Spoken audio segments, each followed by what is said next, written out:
So far we have seen that Siya had convinced Manav to stay in the hostel, and Manav had agreed, but he had not yet talked to Siya about it.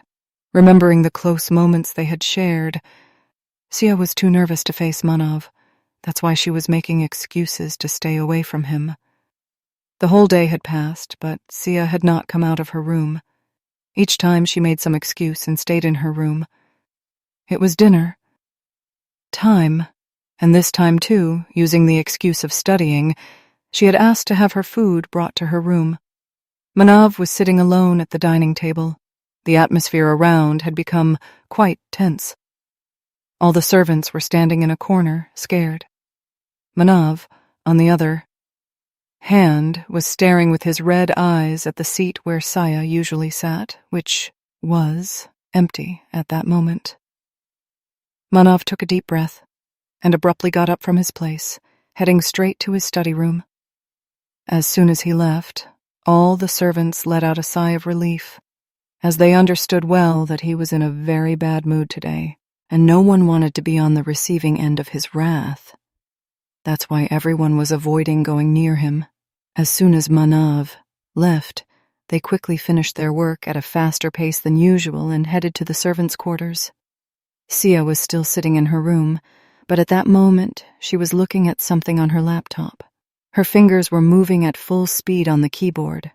Without blinking, she was continuously doing something, and different. Scenes were appearing on the screen repeatedly. After a long time, around 1:00 a.m., she finally set the laptop aside. As soon as she saw the bottle for drinking water, she realized it was completely empty, and she was very thirsty. So she glanced at the clock, and then picked up the bottle, heading down to the kitchen. Before stepping out of her room, she poked her head out and looked around with her cat-like eyes. When she confirmed that no one was there, she quietly opened the door and stepped outside. Then, slowly, she made her way down the stairs to the kitchen. Once downstairs, she opened the fridge and took out a cold bottle of water. But as she turned around with it, the bottle slipped from her hand. Her eyes widened, and she almost screamed. She was so scared that she froze completely, her big eyes staring straight ahead. Standing in front of her was Manav, who looked very dangerous at that moment. Manav was standing in front of Siya. He was wearing a black shirt, with the top 2 or 3 buttons undone. As usual, he was not completely tidy. He looked a bit disheveled. His eyes were red, and there was no expression on his face. He was just staring at Siya until 1:00 a.m. Seeing him look at her like that, and feeling scared, Siya felt Manav slowly move closer to her. There was very little space left between them. Manav stood right next to her and started looking at her. As he looked her up and down, he reached out his hand and tucked the hair falling on her face behind her ear. Then, with the same hand, he began to caress her cheek. In a slow but heavy voice, he said, "What happened, darling?" Hearing his voice and feeling his touch, Siya came to her senses and started looking around. When Manav asked her, "What happened?" from his voice and the scent coming from him, she realized that he had probably smoked and maybe had a drink too. Today, Siya felt something different in Manav's voice.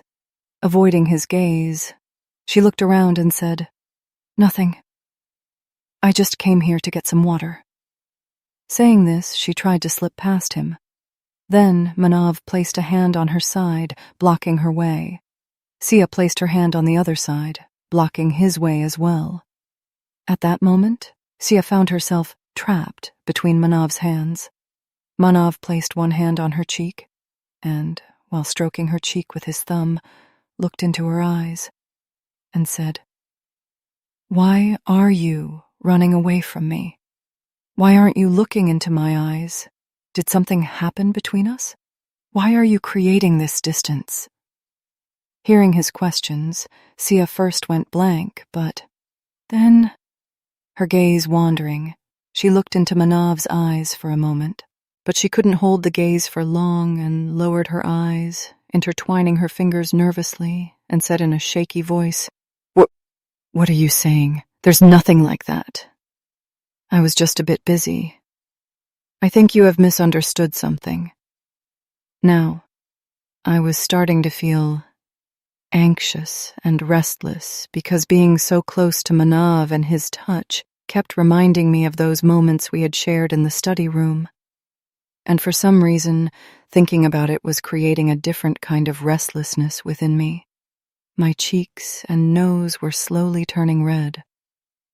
As I thought about this, Manav was looking at the girl standing in front of him, who had been keeping her head down and was nervously intertwining her fingers, glancing around.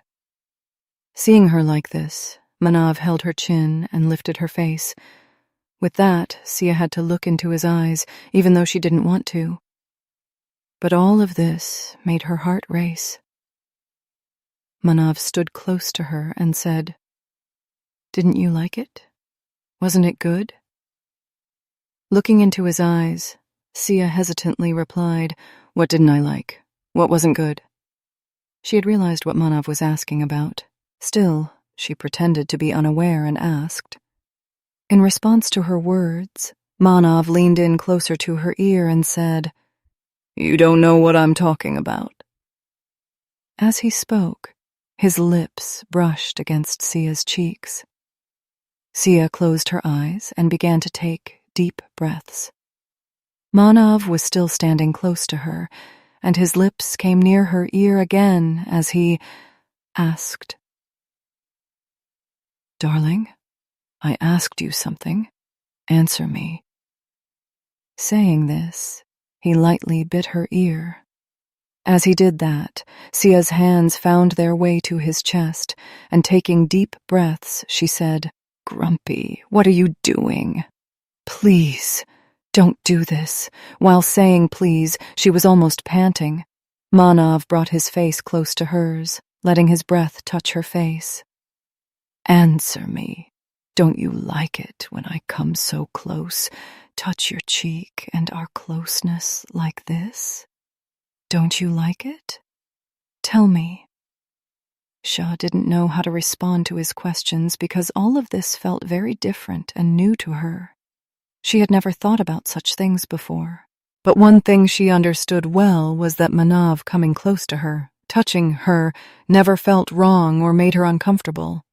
It always felt very natural to her.